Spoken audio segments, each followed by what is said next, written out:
Muchas gracias, señor presidente. Muy buenos días, colegas, señores de la prensa que nos acompañan. Yo quiero ratificar primero lo que dije al inicio del trabajo de la comisión. Yo creo que nuestro rol aquí no es venir a defender ni a perseguir a nadie, no es venir a asumir un bando político de un conflicto que sin duda ha tenido tintes políticos en el país, sino entregarle al Ecuador un informe imparcial, objetivo, que cuente la verdad completa. Y aquí yo veo en las comparecencias que hemos recibido que hay dos tendencias que son naturales, si se quiere. El gobierno hace énfasis en el exceso de los manifestantes, en el vandalismo, en la violencia que hubo en la calle, que es real, pero tiende a minimizar los abusos de la fuerza pública. Y por el contrario, los dirigentes de la protesta social hablan de las violaciones a los derechos humanos, de los abusos de la fuerza pública, pero minimizan también los excesos que cometieron en las protestas. Y yo creo que nosotros no podemos caer como comisión ni en un error ni en el otro. Aquí hay que contarle al país la plena, hay que contar la verdad completa. Y la verdad completa es que de lo que hemos recibido nosotros en la comisión, aquí hubo mucha violencia de lado y lado. Yo creo que hay dos testimonios muy elocuentes en ese sentido. Uno, el de Fundamedios, César Ricaurte, cuando yo le pregunté, bueno, de las 61 agresiones físicas que recibieron los periodistas, ¿cuáles fueron de los manifestantes y cuáles fueron de la fuerza pública? Respuesta, mitad, mitad. Eso es lo que pasó. El señor Vladimir Viteri, dueño de un negocio, de un fogón aquí cerca de la asamblea, ¿qué nos dijo? Un día me atacaron los manifestantes, al día siguiente nos atacó la fuerza pública. Y hasta ahora el gobierno nos da la ayuda que ofreció con créditos. Entonces la realidad es más compleja que simplemente señalar el dedo hacia una de las partes. Con ese antecedente, yo propondría como conclusiones lo siguiente, y en orden cronológico en lo posible. Primero, aquí el origen del problema fue un decreto 883 que no fue socializado, lo han reconocido tanto las autoridades como los manifestantes. Aquí no hubo diálogo. Yo creo que el gobierno, que tanto hablaba de diálogo, lo menos que debió dialogar pues fue la medida de mayor impacto social que iba a tomar. Y si bien la publicidad del gobierno ha sido que el decreto solo afectaba a los contrabandistas y a los que más tienen, la realidad es que se afectó el subsidio al transporte público. Eso tuvo como consecuencia una alza de pasajes que fue decretada por el gobierno, y eso impactó a la inmensa mayoría de familias en el Ecuador, por lo cual era perfectamente previsible que hubiera una reacción social. De hecho, en la prensa se han revelado dos informes de inteligencia, tanto en el portal Plan B como en el portal La Posta, que anticipaban que eso iba a ocurrir, una reacción social. Lamentablemente no tuvimos la comparecencia de las autoridades de inteligencia en esta comisión, que perfectamente pudo declararse en sesión reservada para conocer aquello. Entonces, primero, ese es el origen del problema. Eso desencadena una protesta social que es legítima, que es parte de un derecho humano a la libertad de expresión, pero también hay que reconocer que de la mano de esa protesta social aquí hubo violencia organizada. Cuando el ministro de Defensa relata la organización cuasi militar que hubo en parte de las manifestaciones, hay violencia organizada. Cuando se corta 4 días el agua en Ambato, hay violencia organizada. Cuando se quema la Contraloría, hay violencia organizada. Cuando se ataca ambulancias y se interrumpe la venta del petróleo, recurso estratégico del Ecuador, hay violencia organizada, y eso de ninguna manera puede confundirse con la legítima protesta social. Y aquí hay que exigir que eso se investigue judicialmente y se sancione a los responsables. Ahora, del otro lado también es evidente que ha habido un uso excesivo de la fuerza pública. Y esto ya lo han dicho algunas instituciones internacionales, no sería novedad que lo ratifique esta comisión legislativa.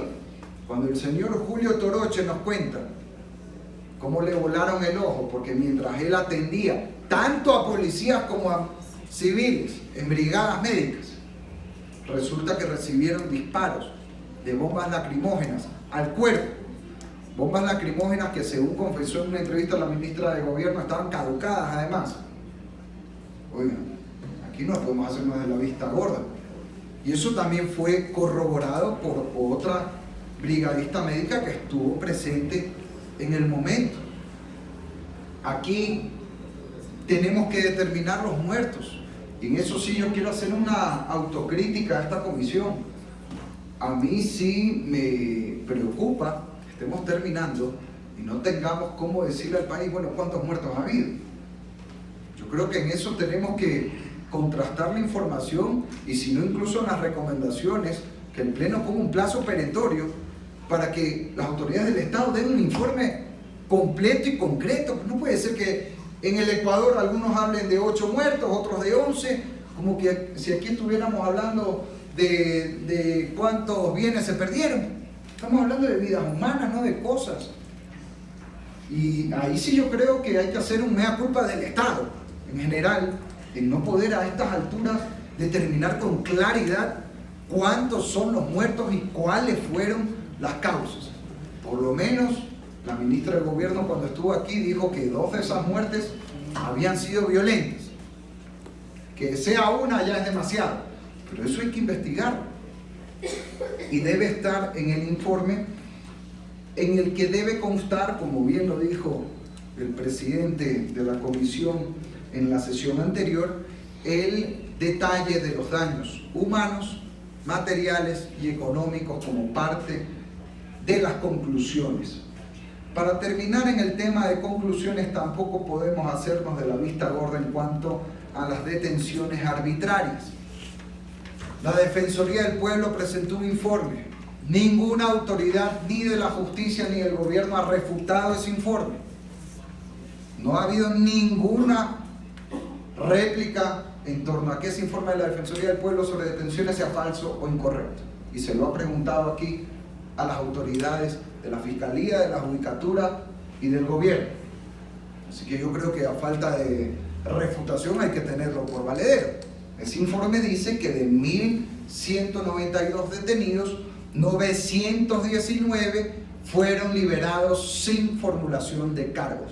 Y en esto una precisión jurídica. Una cosa es que alguien lo detengan y luego lo dejen libre, pero sea procesado.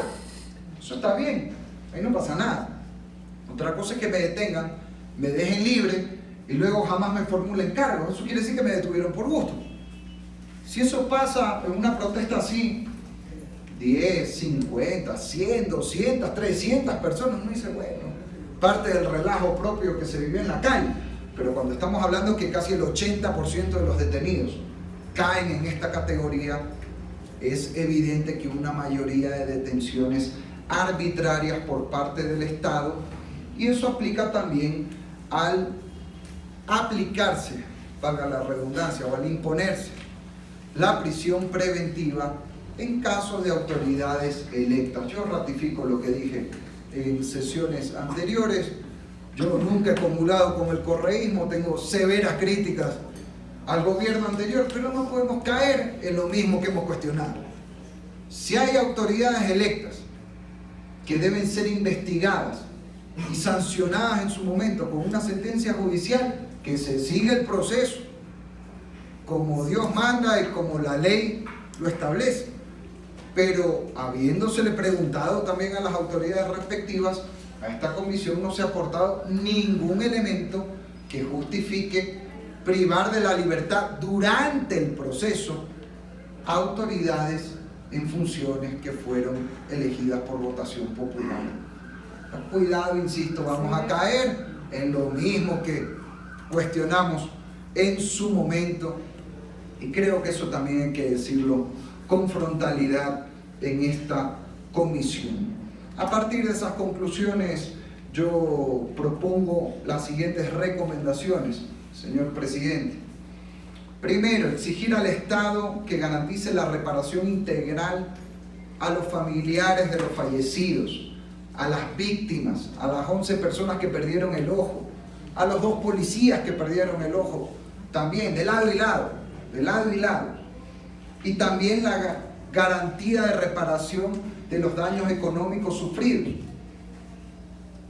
Eso significa garantizar el derecho a la verdad y a la justicia, que es lo más elemental. Insisto, no puede ser que estemos ya casi a 2 meses de la protesta, más de 2 meses de la protesta, y no sepamos ni cuántos muertos ha habido con certeza absoluta.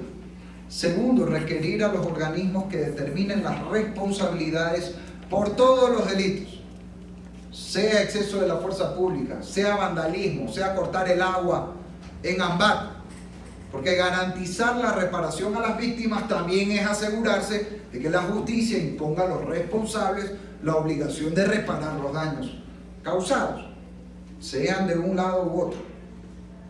Tercero, llamar a un diálogo plural, real entre el gobierno y la sociedad.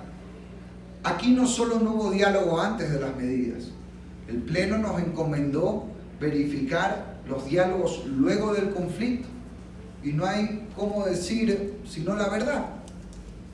Fuera de derogar el decreto 883 no existe ningún avance sustancial en diálogos luego de las protestas, y eso es lamentable, porque aquí mientras seguimos en este conflicto o en esta tensa calma que uno no sabe en qué momento se vuelve a desequilibrar, el país necesita levantar la economía, necesita traer inversiones, necesitamos consensos fundamentales en temas sociales y económicos, y eso no se puede hacer en un diálogo con pistola en mano, en un diálogo con amenazas constantes. Tiene que haber aplicación de la ley, sí, pero también pacificación del país y bajar la temperatura de lado y lado para que podamos juntos levantar al Ecuador, que es lo importante. Y por último, ya más a largo plazo, creo que debemos promover una política de educación para la paz, con base en los valores, con base en cívica, desde el hogar y la familia, para evitar a largo plazo, esto no va a resolver mañana el problema, pero sí inculcar desde la casa, desde la familia, no solo un enfoque del buen vivir, como dice la Constitución, sino hay que hablar del buen convivir, porque al final del día, en una sociedad todos vivimos en conjunto y tenemos que aprender a convivir de manera sana y pacífica, utilizando el diálogo y no la violencia como forma de resolver las diferencias. E insisto, para terminar, una más que no la presenté por escrito: la recomendación de poner un plazo fatal, un plazo concreto, para que gobierno y fiscalía y Ministerio de Salud también entreguen un informe conjunto sobre la situación de los fallecidos, lo que se pueda saber hasta el momento, pero no puede ser que hayan cifras diferentes entre una institución u otra y no se garantice el más elemental derecho a la verdad a los familiares de quienes perdieron la vida en estas protestas. Muchas gracias, señor presidente.